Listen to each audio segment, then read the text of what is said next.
Good morning. Welcome to Market Today by ECTRA. Arulrajhan. Today is 22nd September 2023.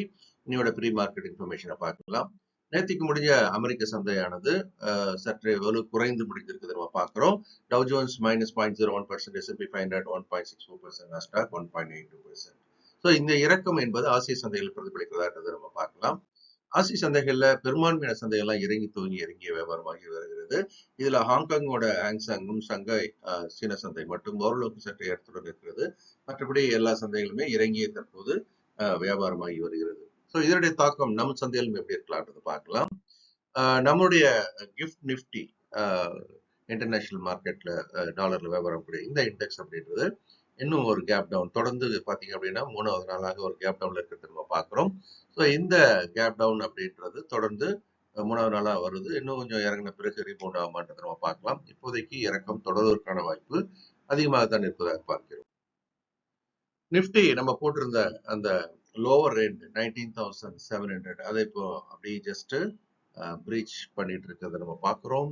So இன்னைக்கு இதுக்கு கீழே close ஆச்சு அப்படின்னு சொன்னா நம்ம ஒரு 150 புள்ளிகள் இதுக்கு கீழே இறங்குவதற்கான வாய்ப்பு இருப்பதாக நம்ம பார்ப்போம். ஸோ மேல் எல்லை அப்படின்றது 20,550. அதை நம்ம இப்போ கொஞ்சம் கொஞ்சமாக கீழே இறக்குவோம். ஒன்ஸ் 19,700 கீழே க்ளோஸ் ஆகும்போது we will adjust both support and resistance levels. இதற்கு அடுத்து நிஃப்டி பேங்கோட லெவல் அப்படின்னு பார்த்தீங்கன்னா அது கீழே உடைக்கப்பட்டு விட்டது. அதனால நம்ம இப்போ அட்ஜஸ்ட் பண்ணி 43,600க்கு இறக்கி வச்சிருக்கிறோம். ஸோ இப்போதைக்கு ரேஞ்ச் அப்படின்றது 43,600 அண்ட் 46,500 அப்படின்னு சொல்லக்கூடிய 3000 புள்ளி ரேஞ்சில் இருக்கிறத பார்க்கணும். மேக்ரோ எக்கனாமிக்கல் ஃபேக்டர்ஸ் அப்படின்னு பார்க்கும்போது இதுல முக்கியமா யூஎஸ்ல 10-year பாண்டில் தொடர்ந்து ஏறுமுகமா இருக்கிறது நம்ம பார்க்கிறோம். 4.5%. டாலர் இண்டெக்ஸும் தொடர்ந்து வலிமை காட்டி வருகிறது. 105 மேல போன பிறகு படிப்படியாக இன்னும் ஏறிக்கிட்டே இருக்கு. 105.46. பிரண்ட் க்ரூட் அந்த $94 ரேஞ்சிலே இன்னும் இருக்கிறது நம்ம பார்க்கிறோம் பெர் பேரல். கோல்டும் பெரிய மாற்றம் இல்லை, $1924 பெர் அவுன்ஸ் அப்படின்னு சொல்லிட்டு அந்த ஒரு $30-40 இடைவெளியில் மேலும் கீழே நகர்ந்து கொண்டிருக்கிறது. யூஎஸ்டி ஐஎன்ஆர் 83 பிரீச் பண்ணியாச்சு அப்படின்றத நம்ம முதல்ல சொன்னோம். தொடர்ந்து இது வலிமை குன்றி வருவதை பார்க்கிறோம். ஆனாலும் நேத்திக்கு ஓரளவுக்கு அப்படின்னு பார்த்தீங்கன்னா 83.17 83.10 அப்படின்னு சொல்ற அளவுக்கு கொஞ்சம் வலிமை பெற்றிருப்பதை பார்க்கிறோம். இருந்தாலும் இன்னமும் அது வலிமை குன்றி காணப்படுவதாக நாம் எடுத்துக்கொள்ளலாம். அதர் மேக்ரோ எக்கனாமிக்கல் ஃபேக்டர்ஸ் அப்படின்னு பார்க்கும்போது யூஎஸோட ஃபெட் மீட் நடந்து முடிஞ்சது. அந்த கமெண்ட்ஸ் ஹாக்கிஷா இருந்ததா செய்திகள் வந்து கொண்டிருந்தன. ஏறக்குறைய இப்போ வட்டி விகிதம் என்பது எந்த விதமான மாற்றம் இல்லை என்று அறிவிக்கப்பட்டிருந்தாலும் கூட வரக்கூடிய காலங்களில் வட்டி விகித உயர்வு இருக்கும் என்பதும் அது இன்னும் கொஞ்சம் நீண்டகால அடிப்படையில் இருக்கும். 2023-24 வரைக்கும் கூட அது தள்ளி போகலாம்ன்றது அது ஒரு ஹாக்கி ஸ்டேட்மெண்ட் அப்படின்னா ஒரு கடினமான ஒரு கருத்தாக எடுத்துக்கொள்ளப்படுகிறது. ஒரு பாசிட்டிவான ஒரு இன்ஃபர்மேஷன் அப்படின்னு நம்ம பார்க்கும்போது இப்போ யூஎஸ் ஃபெட் இன்ட்ரெஸ்ட் ரேட்டை பாஸ் பண்ணிருக்கிறாங்க. அப்புறம் பேங்க் ஆஃப் ஜப்பானும் இன்ட்ரெஸ்ட் ரேட்டை பாஸ் பண்ணிருக்கிறாங்க. ஸ்டேட்டஸ் கோல மெயின்டைன் பண்றாங்க. ஓகே, அடுத்தது ஜேபி மார்கன் எடுத்தீங்க அப்படின்னா அவங்க இந்தியா எமர்ஜிங் மார்க்கெட் இண்டெக்ஸ்ல இந்தியாவும் சேர்க்கறதுக்காக திட்டமிட்டிருப்பதாக செய்திகள் வருகின்றன. இது ஒரு பாசிட்டிவான செய்தியாக பார்க்கப்படுகிறது. வரக்கூடிய காலங்களில் காஸ்ட் ஆஃப் ஃபண்ட் அப்படின்றது இந்தியாவை பொறுத்த வரைக்கும் குறைவதற்கான வாய்ப்பு இருப்பதாகவும் இது இன்டர்பிரேட் பண்ணப்படுகிறது. பார்க்கலாம் இதனுடைய தாக்கம் எப்படி இருக்கிறது. ஒருவேளை இது ஒரு பாசிட்டிவான நியூஸா மாறினா இந்தியாவோட ஒட்டுமொத்த அந்த பாரோயிங் காஸ்ட் அப்படின்றது குறைகின்ற பட்சத்தில் அது ஒட்டுமொத்த சந்தைக்கு சாதகமான செய்தியாக மாறலாம். இது இன்னும் நிறைய டெவலப்மெண்ட்ஸ் நடக்க இருக்கு. அதை பொறுத்துதான் அந்த மாற்றம் நிகழலாம்.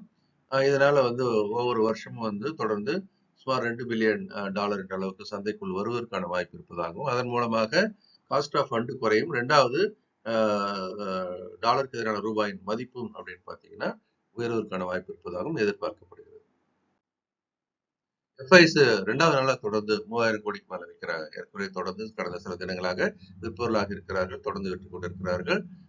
டிஐஸ் ஓரளவுக்கு வாங்கிட்டு இருக்காங்க. இதனால வாங்குறது பத்தாது. கடந்த 3 நாள்ல சரன்னு நம்முடைய இண்டெக்ஸ் விழுந்துகிட்டு இருக்கிறது நம்ம பார்க்கிறோம். லைவ் மார்க்கெட் அனாலிசிஸ் ஒவ்வொரு நாளும் நம்ம காலையில் 11 மணிக்கு மண்டே டு ஃப்ரைடே ஜூம் மூலமா நம்ம நடத்திட்டு இருக்கிறோம். ஒரு சின்ன ஃபீஸ்ல 499 per week.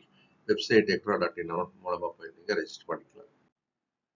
கேண்டில் ஃபார்மேஷன் அப்படின்னு பார்க்கும்போது இப்போ கடந்த 2 நாளா பியர் கேண்டில் ஃபார்மேஷன் இருக்கிறத நம்ம பார்க்கிறோம். மேல 3 குட்டி குட்டியான ஸ்பின்னிங் டாப் வந்தது பார்த்தோம். இது ட்ரை ஸ்டார் அப்படின்னு சொல்லக்கூடிய ஒரு பேட்டர்ன்.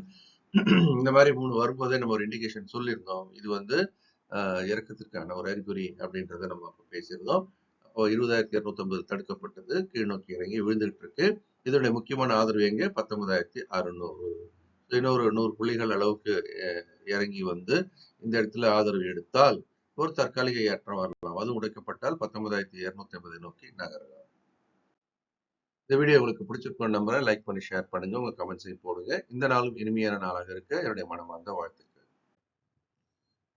இந்த வீடியோ உங்களுக்கு பிடிச்சிருக்கும் நம்புறேன். நீங்களும் லைக் பண்ணி ஷேர் பண்ணுங்க. உங்களுடைய கமெண்ட்ஸையும் போடுங்க. இந்த நாளும் இனிமையான நாளாக இருக்க என்னுடைய மனமார்ந்த வாழ்த்துக்கள். இந்த வீடியோ உங்களுக்கு பிடிச்சிருக்கும் நம்புறேன். நீங்களும் லைக் பண்ணி ஷேர் பண்ணுங்க. உங்களுடைய கமெண்ட்ஸையும் போடுங்க.